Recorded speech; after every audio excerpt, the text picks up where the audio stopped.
Hi everybody, I'm Sandy. And I'm Debbie. We're from the Normal Paranormal group. And today we're going to do 5 Why? Why stories? Why? Why? Yeah. It's like the 5 whys. Why? Ask why. Why? But we're going to ask anyway. That's right, maybe you'll know.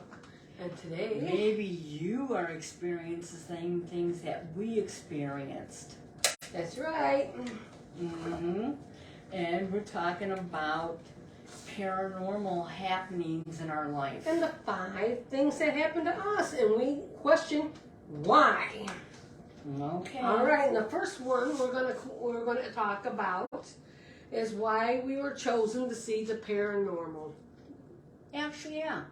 Why were we chosen to have to live in a haunted house and deal with the stuff that we had to deal with in our lifetime? And we didn't understand because we were such young children. 6 years old. That's right. Why? Yes. And you can't say, oh, it's their imagination. That's right. Because, hey, there's 2 of us who experienced The same thing. same thing at the same time. That's right. No mass hysteria here, no. No. Just actual true facts. These are true facts. And true stories. And maybe you could share your stories too. So we experience all different paranormal things as ghosts, spirits, voices, things that moves, levitation, things that were taken away, disappeared. There's so many things we could go on and on and on and on and on. And the other one, number 2, why were we chosen to read palms in cards? That's right. Good question. And Sandy started out I started out as a young girl going to... about 10 years old. Yeah, and I went to the store and I seen this palm book. It was brown and it was about palms. And I was just attracted to it. And I don't know why, but I just started doing palms. And the older I got, the better I got reading palms. And I would talk to certain people. And I was in high school. I took cosmetology at the time. And my teacher, she was a palmist. And so I learned things from her. I told her what I knew. And then when I worked at Joslin at one time, and I was no longer there, I worked with this guy, Danny, and he read palms. And he was shocked that I was able to read his palm. So he shared some good things to show me, and so it's through the time went on. That's one thing I was always positive and sure of was my palm reading. Yes. And I, at the same age, took a different path. I seen my grandmother with cards on the table, and I asked her what she was doing, and she was reading a fortune. I said, "Fortune? What's that?" And she goes, "To tell your future, what's going to happen." And so I was curious, and I took notes from her so I could do what she did. And she's the one that taught me how to read the cards, basically. Like 3 kings, an officer brings, 3 jacks, an old front back. Little things that click in your head and stay there. And so as time goes on, it's more than just reading the cards. When I got older, it was like psychometry. Right. But together... Pick up the energies. Together, Debbie and I are so good at doing the palm reading and card reading together, and not just with that, with your name and a birth month and day, no year, because we never asked for years, and we're able to connect the dots even more. Okay. So we became good at what we did. Right. All right. Number 3. We're going to number 3. Why did we connect it with John Horton with the Ouija board? Yes. Good question. We were probably 16. Yes. And we automatically knew, don't know how, but we automatically knew to say a prayer of protection. That's right. It's like someone told us. I don't know if it's our spirit guides, they were guiding us, but we were very fortunate and lucky to get in contact with John Horton, who said he was from the Civil War. And he told us a lot of things. No bad things happened through the Ouija board. Nothing. We all had nothing but positive experience. Positive things. Positive things, and our Ouija board at the time. At the time, yeah. But then finally, one day he said he had to go, and we asked why. And he said he was being reincarnated, that he was coming back to the earth. And so that was the last time we spoke to John Horton and used that one particular Ouija board that disappeared after he disappeared. Crazy. All right, number 4. This baffles me and Debbie too. And you're going to say, it's a twin thing? I don't know. But Debbie and I both had dreams, identical dreams, with the ghost girls. Yes, our attic was haunted, and we had 2 ghost girls.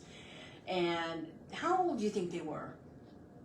God, they looked like about 8, 9. 8, 9 years old? I don't know, somewhere. They were young. They were young, yeah. They had banana curls. They had the old-fashioned clothes. But they protected us against this dark Always. energy. Always. I think they were hiding from him too, this dark energy. And we would have this reoccurring dream, not one of us, but 2 of us in the same time, at the same night. Yeah, it's weird. And this dream continued for I don't know how long. Until we couldn't fit through the hole in the floor. Right. We both remembered following them through this big wall vent. They had us follow them. Yes. And we had to climb down this vent into the bedroom downstairs. I don't know why the bedroom downstairs. And we would climb out of the vent downstairs. But we had to go through the bottom of the stairs, through the landing of the stairs. And then all of a sudden, one day we grew. And we couldn't get through. We could not squeeze through anymore to follow them. That's right. And so when that happened, the dreams ended. Debbie and I couldn't dream anymore about them, and we didn't no longer follow them because we got too old. All right, number 5. 5. This also baffles Debbie and I. How did we, especially Debbie, learn to do blessings of our house? In actuality, now as adults, and you look back, we actually performed a house exorcism at the age of 17. Yes. Yes, and I don't know what possessed me to come home from school, walk up to the church rectory, ask the priest for a thing of holy water, walk back, and Sandy seemed to go along with me like something was directing the both of us at the same time. We knew exactly what to do. We went from room to room. We grabbed our Holy Communion crosses. Our crosses. Yes. Our little prayer book. Our prayer book Bibles. Our little Bibles. And the holy water. And the holy water. And the rosary beads. And the rosary beads. And we went through. Okay, it's the dogs. That's right. They want us to finish quickly. Right. Well, we went through, we did our blessings, and especially in our basement, what was the most haunted besides the upstairs. And we walked through the basement, and there was a dark shadow Debbie and I encountered. And we would bless. It was a black mass. It was a black mass, that and we moved, would bless. and you could see it. The shadow move. You know, my memory is more upstairs, and Sandra's is more downstairs in the basement. But we chased it to a corner. Right. And when it couldn't move, because we threw holy water on one side and on the other side, and all of a sudden we heard, oh! And Sandy and I both looked at each other and couldn't believe the noise. And it disappeared in front of us. With that, if you have any stories that you like to share why you got started or how you got started, let everybody know. We're curious. I'm Sandy. And I'm Debbie. We're from the Normal Paranormal Group. Until next time. Tell us what happened to you and how you seen things and came across things. Okay. Bye.